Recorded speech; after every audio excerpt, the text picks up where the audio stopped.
শিশু, ছোট একটা শিশু 3 হাত দাড়ি, সে ধীরে আসছে, বাংলাদেশি শিশু ইংরেজিতে কথা বলতেছে, আরবিতে কথা বলছে। আপনি যত রকম আশ্চর্য হবেন।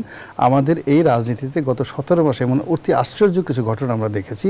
আমরা ছাত্র ছিলাম, ক্লাসরুম থেকে বেরিয়ে আন্দোলন করেছি, 90-এর গণ অভ্যুত্থান হয়েছে, রাজনৈতিক দলগুলি তত্ত্বাবধায়ক সরকার করেছে, তাদের মতো করে নির্বাচন করেছে, ক্ষমতায় গেছে, আর আমরা ক্লাসরুমে ফিরে গেছি। জনাব গোলাম মাওলা রনি, আপনাকে দিয়ে আলোচনাটা শুরু করি। জুলাই গণঅভ্যুত্থান সুরক্ষা ও দায় নির্ধারণ অধ্যাদেশ অনুমোদন দিয়েছে উপদেষ্টা পরিষদ, যেখানে বলা হয়েছে অভ্যুত্থানকারীদের বিরুদ্ধে ফৌজদারি মামলা থাকলে তা প্রত্যাহারের পদক্ষেপ নেবে সরকার। এখন থেকে জুলাই গণঅভ্যুত্থানকারীদের বিরুদ্ধে কোনো নতুন করে মামলা করা যাবে না। কিন্তু প্রশ্নটা থেকে যায় যে দায় মুক্তির সীমা কোথায় আর কারা এর আওতায় আসবে? আসলে একটা জটিল বিষয়।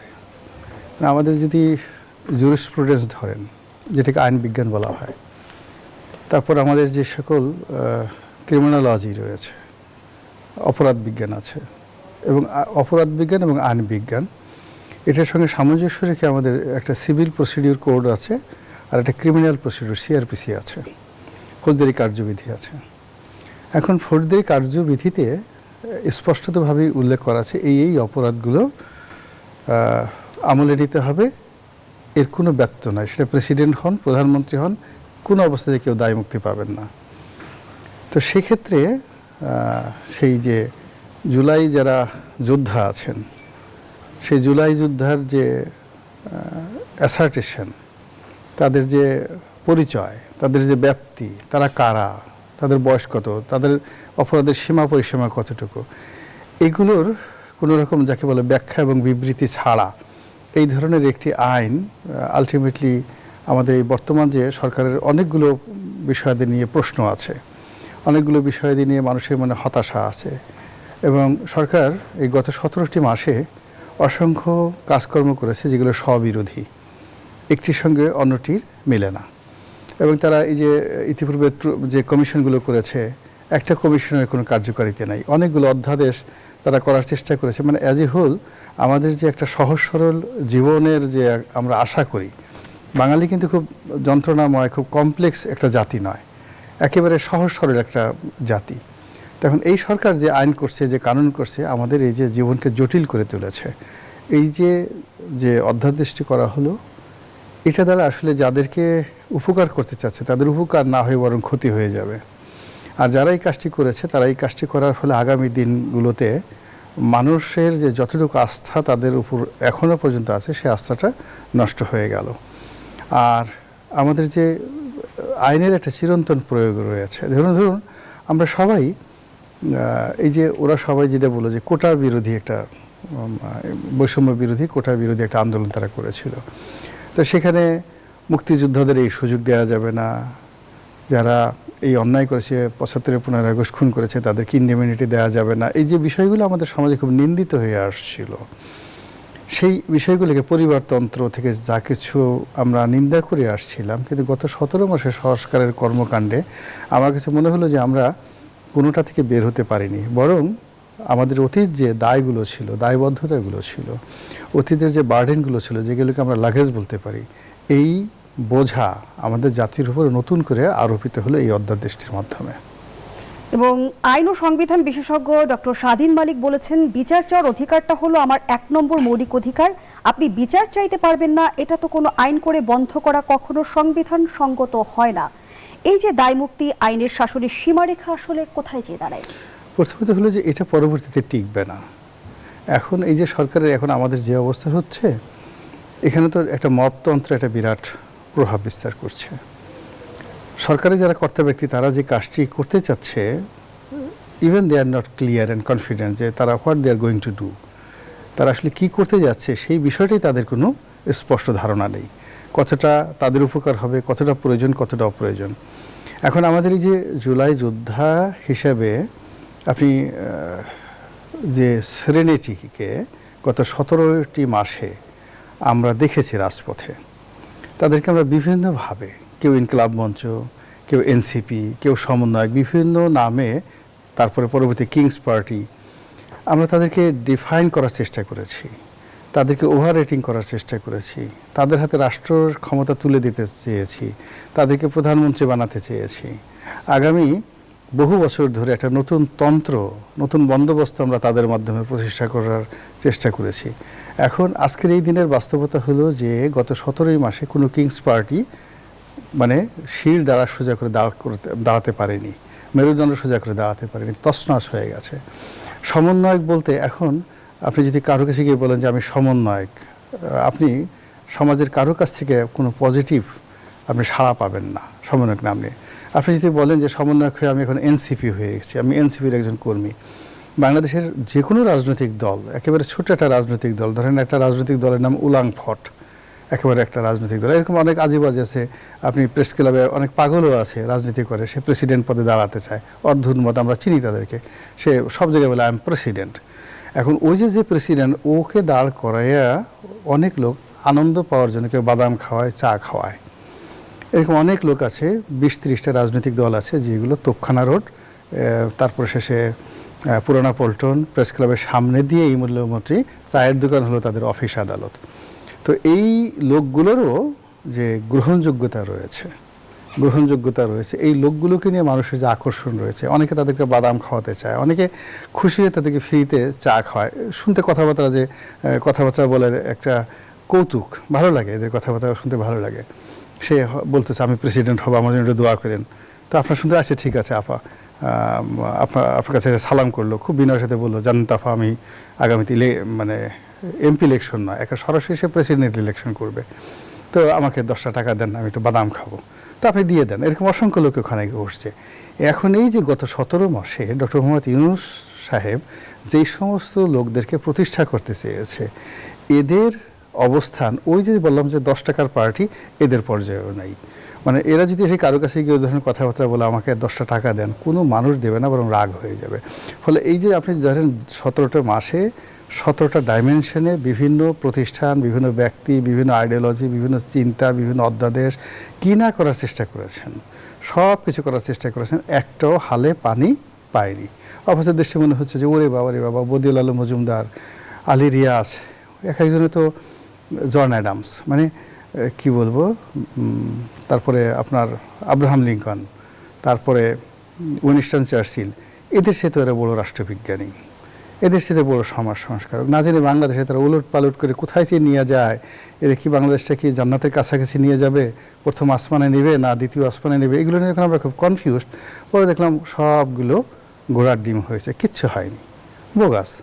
তো এই যে একটা অবস্থা, সেই অবস্থার মধ্যে আবার এখন নতুন আর একটা চমক দেখানোর চেষ্টা, এটাতে আসলে আমরা কেউ চমকিত হইনি। ধন্যবাদ জানাচ্ছি জনাব গোলাম মাওলা রনি। আব্দুল আল কাফি রতন, বাংলাদেশে দায় মুক্তির আইন নতুন কিছু নয়, বিগত সময় আমরা দেখেছি। প্রশ্ন রাখতে চাই, এই অধ্যাদেশ কি ভবিষ্যতের রাজনৈতিক আন্দোলনের জন্য একটি নজির তৈরি করবে, নাকি অতীতের মতো বিতর্ক তৈরি করবে? ধন্যবাদ আপনাকে, ধন্যবাদ রনি ভাইকে। রনি ভাই খুব সুচিন্তিত মতামত দিলেন। এই যে প্রথম প্রশ্নটাই চলে আসে যে আসলে জুলাই যোদ্ধা বলে কাদেরকে মিন করা হচ্ছে, কাদেরকে দায় মুক্তি দেওয়া হচ্ছে। আপনি 2024 সালের জুলাই আগস্টে ঢাকার রাজপথ যদি দেখেন, সেখানে অসংখ্য স্কুল, তারপর কলেজ, বেসরকারি বিশ্ববিদ্যালয়, জাতীয় বিশ্ববিদ্যালয় এবং সরকারি বিশ্ববিদ্যালয়ের ছাত্ররা রাজপথে ছিল। এমনকি রিকশা চালক, শ্রমিকরাও ছিল। আমি সেটা বলছি যে যেমন জুলাই গণঅভ্যুত্থানে ঢাকা শহরে 24 জন রিকশা শ্রমিক শহীদ হয়েছেন। তো এখন কাদের জন্য আপনি দায় মুক্তি, এখন কি দায় মুক্তি দিচ্ছেন তাদের জন্য যারা আপনাদের সহযোগী ছিল? কারণ আমরা তো গণঅভ্যুত্থানে রাজপথে ছিলাম, আমরা তো কারো কাছে দায় মুক্তি চাইনি। 90-এর গণঅভ্যুত্থানে আমরা ছাত্রনেতা ছিলাম, ছাত্র সংগঠনের কর্মী ছিলাম। আমি তখন সদ্য বঙ্গবন্ধু হলে ছাত্র সংসদের সাধারণ সম্পাদক তো শেষ করেছি মাত্র 90-এর গণঅভ্যুত্থানে। তো সেই সময় তো আমরা গণঅভ্যুত্থান করেছি, সেই সময় তো দায় মুক্তির প্রশ্নটা আসে নাই। এখন কেন দায় মুক্তির প্রশ্নটা আসলো?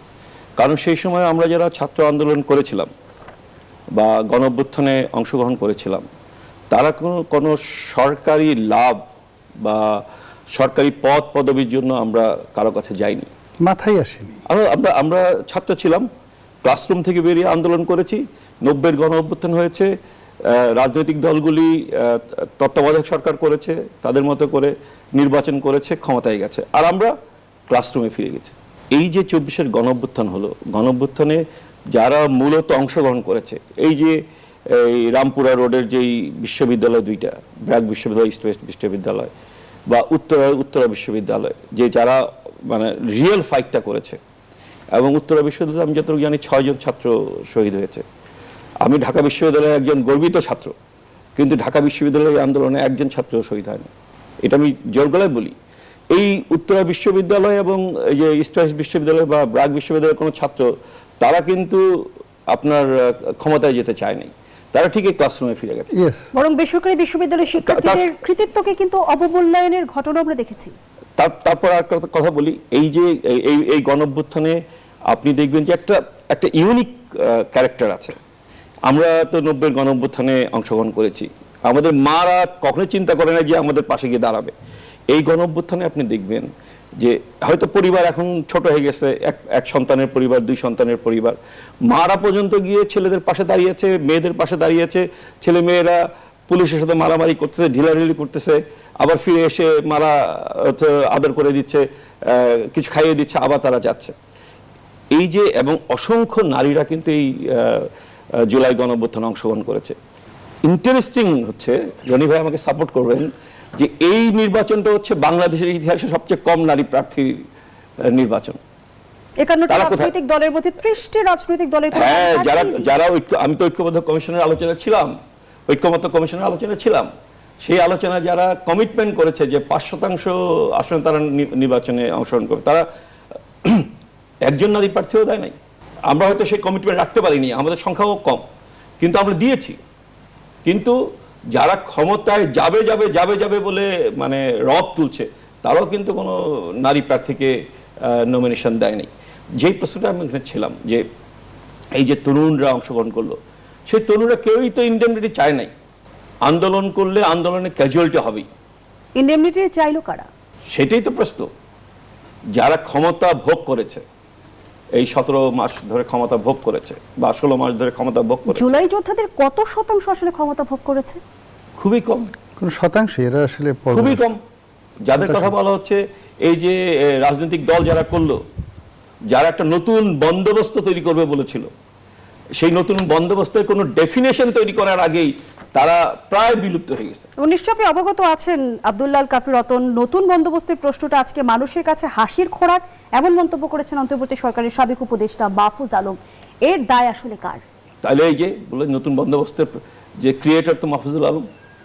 আমার কাছে, আমি রনি ভাই কি বলবেন আমি জানি না, আমার কাছে সেই দিনই নতুন বন্দোবস্তের অপমৃত্যু ঘটেছে, যেই গত বছরের মার্চ মাসে তারা একটা দল করেছে, এনসিপি নাপা।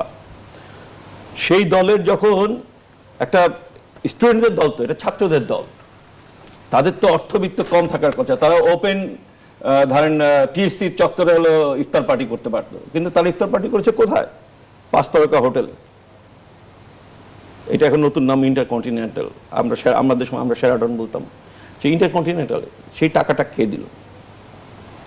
তার মানে তারা তো পুরনো বন্দোবস্তের মধ্যেই নিজেদেরকে আবদ্ধ করে ফেললো। প্রথম দিনই, প্রথম মাসেই, মার্চ মাসে তারা দল গঠন করেছে, মানে তার মধ্যে রোজার মধ্যেই তারা ইফতার পার্টি করে হচ্ছে মনে করেন যে তাদের যেই সুযোগ ছিল বা যে সম্ভাবনা ছিল, সেই সম্ভাবনার তারা অপমৃত্যু ঘটিয়েছে।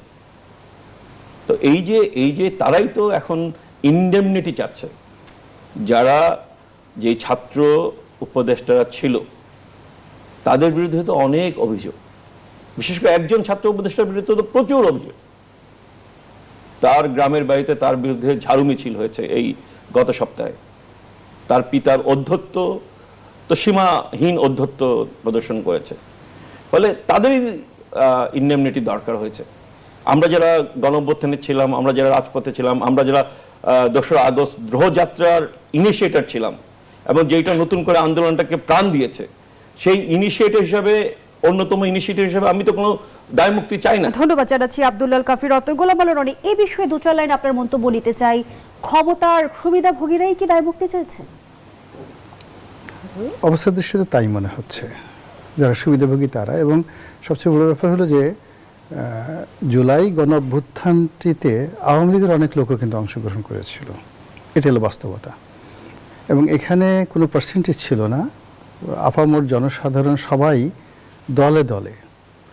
আপনি এখন যদি জুলাই যোদ্ধা বলেন, আমি তো মনে করি যে এই যে ভোটারদের মধ্যে 18, এখন তো 15-13 কোটি ভোটার, তো 15-13 কোটি ভোটারের মধ্যে অল্প কয়েক কোটি ভোটার, ধরেন অন্তত 10 কোটি ভোটার যারা আছেন তারা এই আন্দোলনে সম্পৃক্ত ছিল শারীরিকভাবে, মানসিকভাবে, চিন্তাগতভাবে।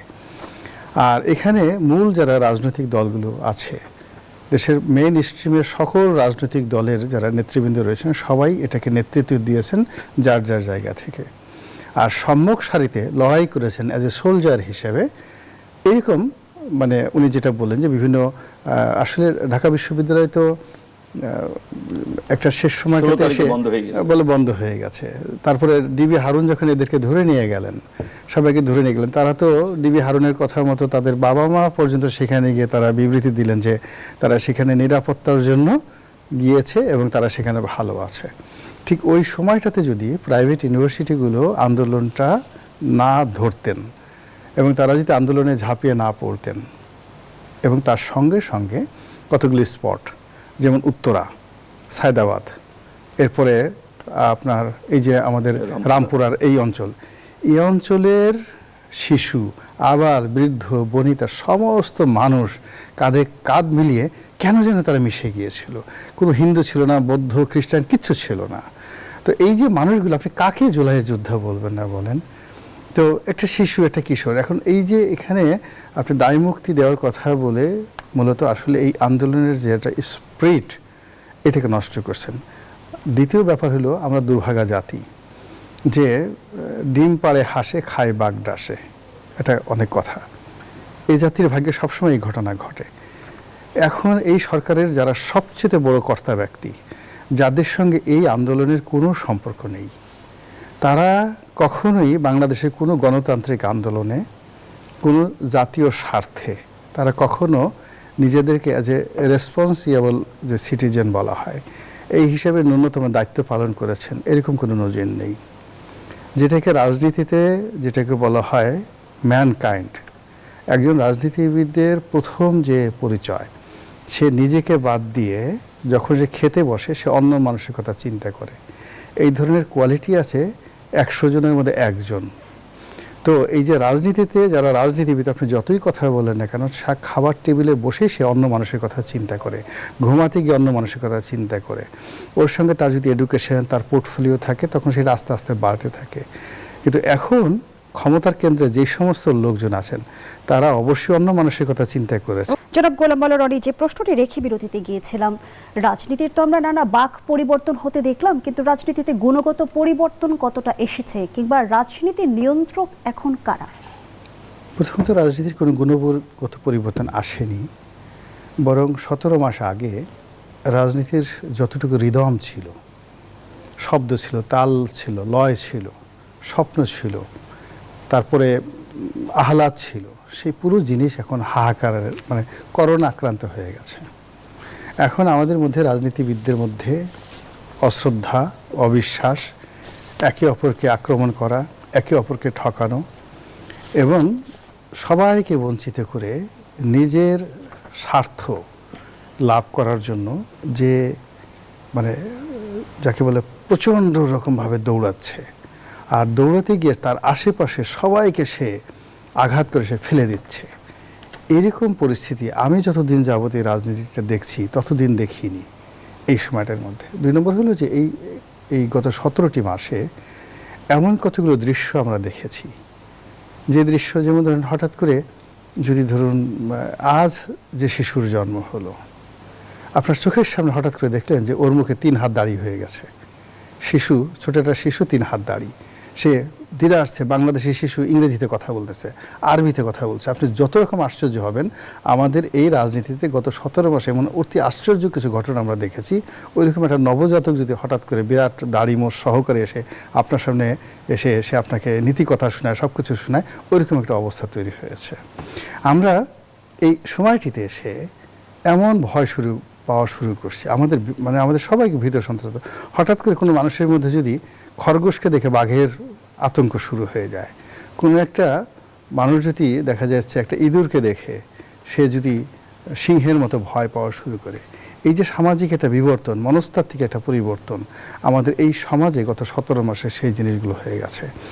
এরপরে আমাদের যে অভাবটা কি, আমাদের যে প্রয়োজনটা কি, আমাদের কালকে যে কি হবে, আমাদের জীবনের যেটা ছন্দ, তাল, লয়, গতি, জীবনের যে আমরা জীবনটাকে একটা রেল লাইন যদি বলি, সেই রেল লাইনের উপর আমরা বসে আছি, কিন্তু আমরা জানি না আমাদের গন্তব্য কোথায়। সব মিলিয়ে আমাদের জাতীয় জীবন, অর্থনীতি, রাজনীতি, ধর্ম সব কিছু তছনছ হয়ে গেছে।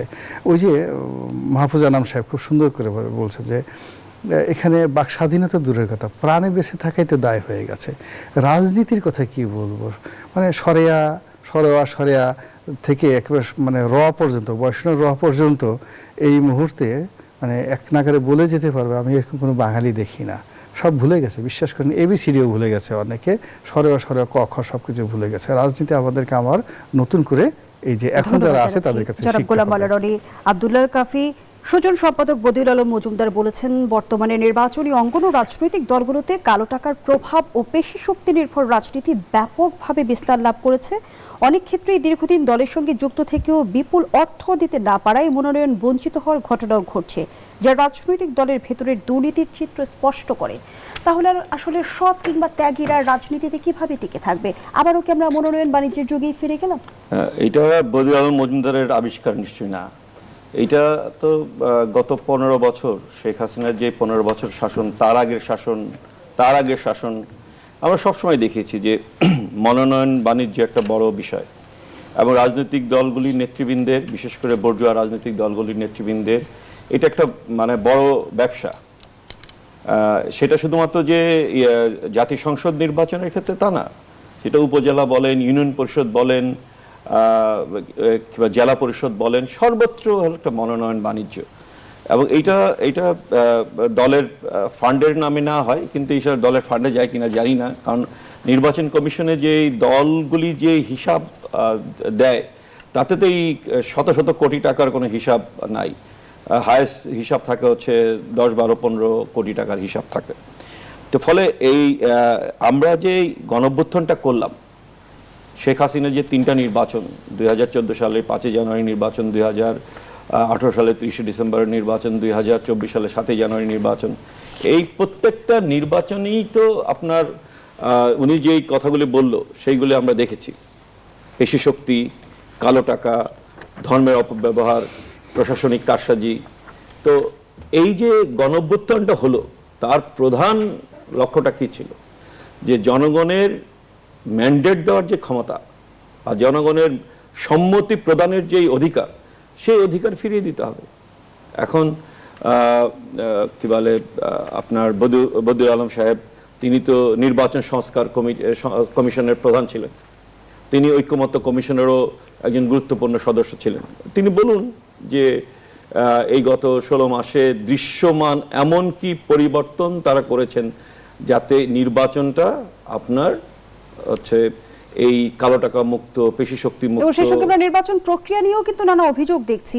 প্রবাসী পোস্টাল ব্যালটে অনিয়মের অভিযোগ, ইসির কাছে ব্যাখ্যা দাবি করেছে বিএনপি, এবং কোথাও কোথাও এখনই ভোটিং শুরু হয়ে গেছে এমন মন্তব্য করেছেন বিএনপি স্থায়ী কমিটির সদস্য সালাউদ্দিন আহমদ। পুরো প্রক্রিয়াকে প্রশ্নবিদ্ধ করছে কিনা আমি আপনার কাছে রেখে যেতে চাই। জনাব আব্দুল্লাহ কাফির, প্রবাসী পোস্টাল ব্যালটে অনিয়মের অভিযোগ, ইসির কাছে ব্যাখ্যা দাবি করেছে বিএনপি, এবং বিএনপি স্থায়ী কমিটির সদস্য সালাউদ্দিন আহমদ বলেছেন কোথাও কোথাও এখনই ভোটিং শুরু হয়ে গেছে। অভিযোগ অনিয়মের নিষ্পত্তি না হলে পোস্টাল ব্যালট কি বৈধতা হারাবে? না, পোস্টাল ব্যালট তো একটা দীর্ঘদিনের একটা মানে আমাদের চাওয়া। যারা আমাদের দেশে প্রবাসীরা, আমাদের যারা রেমিটেন্স আর্নার এবং আমাদের কি বলে অর্থনীতির চালিকা শক্তি, এবং যে গার্মেন্টসের সাথে যদি আপনি কি বলে আপনার প্রবাসী শ্রমিকদের তুলনা করেন, আমাদের গার্মেন্টস $45 বিলিয়ন আয় করে, তার মধ্যে আবার ব্যাক টু ব্যাক এলসির মাধ্যমে হলো চলে যায় অনেক 10% থাকে, 13 বিলিয়ন হয়তো বা 13-14 বিলিয়ন হয়, কিন্তু আমাদের যারা রেমিটেন্স পাঠায় 100%, এবং এটা হলো 20-25 বিলিয়ন ডলার। সো এই লোকগুলি অনেক দিন ধরে তাদের ভোটিং রাইটস চাচ্ছিল, এবং অনেকে কিন্তু অনেক বছর থাকে, হ্যাঁ, বছরের পর বছর ধরে তারা হলো বিদেশে থাকে। এমন অনেক আছে যারা মিডল ইস্টে আছে 20 বছর, 30 বছর, 40 বছর ধরে আছে।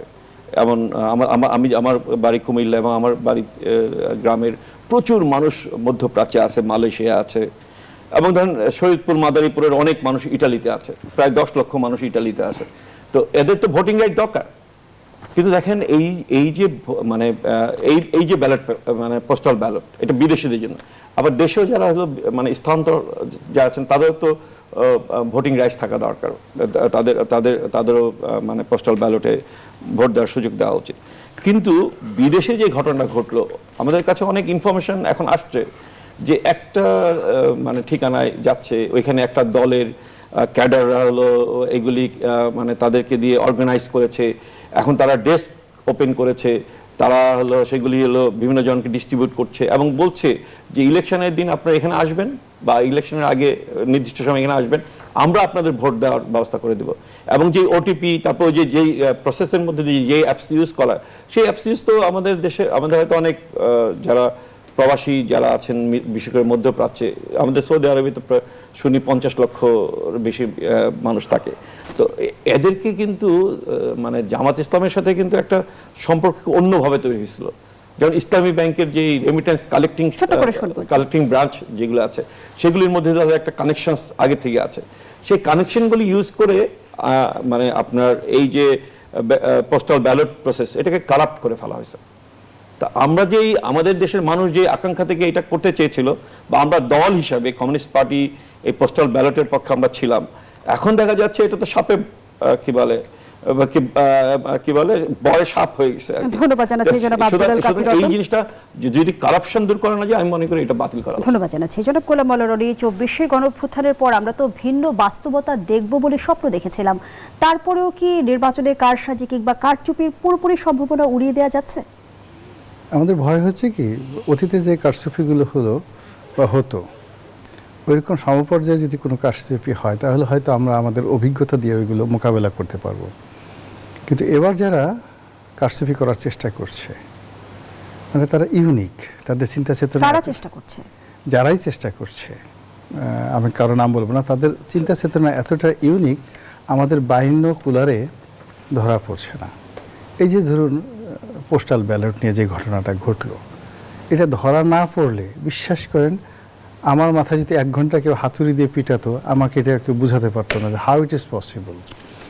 এবং এখানে বিন্যাস নিয়েও কিন্তু এক ধরনের অভিযোগ আছে। রাইট। এবং এবার প্রতীক বিন্যাসে যে ঘটনাগুলো ঘটছে, কোথায় যে ধানের শীষ, নৌকাতে নাই, ধানের শীষ খুঁজে পেতে যে মানুষ যারা ভোট দিতে যাবে তাদের খুব কষ্ট হবে। হয় আছে এখানে হাত পাখা, তারপরে শাপলাকলি, কিংবা হাত মানে যাকে বলে দাড়িপাল্লা, 1 মিনিটের সামনে মানুষ পেয়ে যাবে।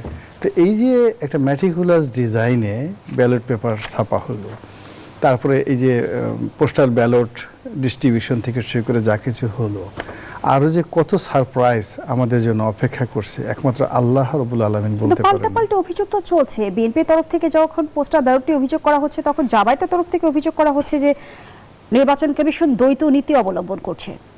এখন হয় কি, বিএনপিকে আপনি এই অর্থে মলম পার্টি বলতে পারেন, মলম পার্টি বলতে পারেন। হয় কি, বিএনপি একজন ধরেন অনেকে যে আছে না, মলম বিক্রি করে, টাস করে হাতে একটু লাগাই দেয়, দেখেন সঙ্গে সঙ্গে বিষ ব্যথা কমে গেল, একটু উত্তেজনা আসলো, ঘ্রাণ আসলো, এরকম। তো বিএনপির সাথে সরকারে যারা কর্তা ব্যক্তি যে কাজগুলো করছে, এটা দৃশ্যত উত্তেজনা তৈরি হচ্ছে। যেমন আজকে তারেক রহমান সাহেবের সাথে সপরিবারে দেখা হলো ডক্টর মোহাম্মদ ইউনূসের সঙ্গে, তার কন্যা সহ, আর তারেক রহমান সাহেবের কন্যা। হ্যাঁ, শেষ করি। কিন্তু এতে কিন্তু বিএনপির কোনো রাজনীতির উপকার হলো না, কিন্তু কালকে থেকে এটা নিয়ে জামাত কিন্তু খোঁটা দিতে থাকবে। আর অন্যদিকে জামাত যেটা করলো, অর্থাৎ যে পোস্টাল ব্যালটে যদি জামাত এটার কারসাজি করে থাকে, তাতে কিন্তু বিএনপির সর্বনাশ ঘটে গেছে। ধন্যবাদ জানাচ্ছি। আমরা আমাদের আয়োজনের একেবারেই শেষ